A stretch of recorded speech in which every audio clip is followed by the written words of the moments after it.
Hello বন্ধুরা, তোমরা সবাই কেমন আছো? আশা করি ভালো আছো। আজকে তোমাদের জন্য নিয়ে এলাম বাটনাতে ভর্তা করার রেসিপি। হঠাৎ করে ভাবলাম যে একটু ভর্তা করে চলো, বাটনাটা কিনলাম, তো ভাব ধরতেই হবে না, আর তোমাদেরকে তো দেখাতেই হবে যে আমি কিনেছি।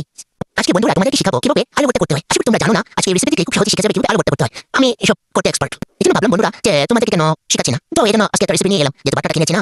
তো প্রথমে তোমরা কি করবে, আলু নিয়ে নেবে, সিদ্ধ আলু অবশ্যই নিতে হবে। তারপরে মরিচ, পেঁয়াজ, আর আমার মতো যদি একটু অয়েল লাভার হও তাহলে সাথে একটু বেশি করে একটু অয়েল দিয়ে দিবে, মানে তেল। তো ইংরেজি বললাম আর কি, তোমাদেরকে একটু ভাবতে গেলাম, যাই হোক একটু ভাব নিলাম। এরপর তোমাদের জীবনে যত শত্রু আছে তাদের কথা মনে করে পিছতেই থাকবে, মনে হবে তাদেরকে যেন তুমি ইচ্ছা মতো ডলতেছো। যাই হোক এভাবে পিছতে দেখবে যে মরিচগুলা ঠিক মরিচ আর পেঁয়াজ মানে মিহি হয়ে গেছে, মিক্সড হয়ে গেছে। তার একটা কিছু বুঝে নিলেই হলো, তোমরা বুঝতে পারলেই হলো। আমার ভিডিও ফলো করলে তোমরা এমন কিছু নেই যে পারবে না, আমি সবকিছু সহজে শিখিয়ে দিই। তোমরা তো আর এই জীবন আলু ভর্তা খাওনি, আমার রেসিপি আমার ভিডিওতে প্রথম থেকে চালু ভর্তা কিভাবে করতে হয় তোমরা বাসায় করে বানিয়ে খেয়ে নিও। যাই এই ভর্তা করতে গেলে কিন্তু এই বাটনার প্রয়োজন নিশ্চয়ই তোমাদের কাছে নেই। আমাকে বলে অবশ্যই আমি পেজের লিঙ্কটাও দিয়ে দিতে পারি, কিন্তু এখন দেবো না, কারণ আমি কমে কিনেছি, তোমাদেরকে জানাবো না কোথা থেকে কিনেছি। তোমরা যদি জানা যাও এই জন্য আমি এখন জানাবো না, কিন্তু বেশি বেশি কমেন্ট করলে অবশ্যই জানাতে পারি। যাক তোমাদেরকে এখন আর জানাচ্ছি না কোন পেজ থেকে কিনেছি, ওটা আরেকদিন অন্য ভিডিওতে বলবো।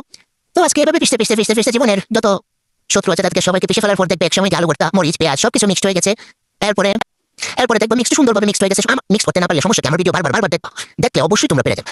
অনেকে আবার ভিডিওতে দেখেছি যে ভর্তা করার পর এর মধ্যে আবার ভাত নেই, তাই এই জন্য স্টাইল করে একটু ভাত নিয়ে নিলাম, তোমাদেরকে একটু দেখাতে তো হবে না। একটু ভাত না কিনেছি, এরপর ভাত নিয়ে নিলাম, একটু ভর্তা নিয়ে দিলাম একটা ডলা, আবারও সেইভাবে ওই শত্রুদের কথা মনে করতে দিলাম একটা ডলা। দেওয়ার পরে দেখলাম যে ভাত সুন্দরভাবে মিক্সড হয়ে গেছে। কি মজা, নিশ্চয়ই তোমাদের লুক লাগছে। যাই হোক লুক লাগলে হবে না, এরকম একটা তোমাদের ভাত না কিনতে হবে। এভাবে ভাত না কিনলে তোমরা ভর্তা করতে পারবা, মজা করে খেতে পারবে ভর্তা বানিয়ে আমার মতো। তো আজকে এই পর্যন্ত বন্ধুরা, টাটা।